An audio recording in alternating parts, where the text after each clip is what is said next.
Premier à voter ce matin, David Cameron, le leader des conservateurs et favori des sondages, accompagné de sa femme Samantha à Salisbury, dans le nord de Londres.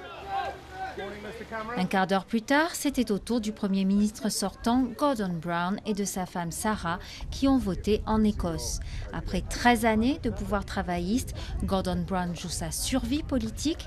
Les derniers sondages le mettent à 8 points derrière son rival conservateur. Nick Clegg, le libéral-démocrate, a voté à Sheffield, dans le nord de l'Angleterre.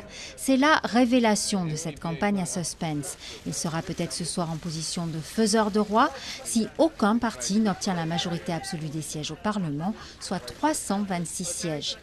Et c'est bien ce scénario inédit que prédisent tous les derniers sondages. Un scénario favorisé par un système de vote obsolète et le découpage électoral.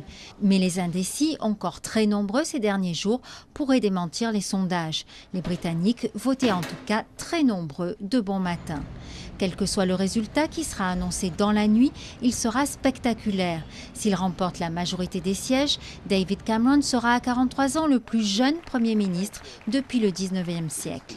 Une 4e victoire consécutive du Labour serait sans précédent. Et un Parlement sans majorité, une première depuis 4 décennies.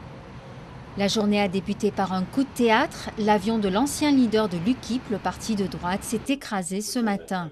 Et pourtant, Nigel Farage, que l'on voit sur ces images d'archives, s'en est sorti quasiment indemne.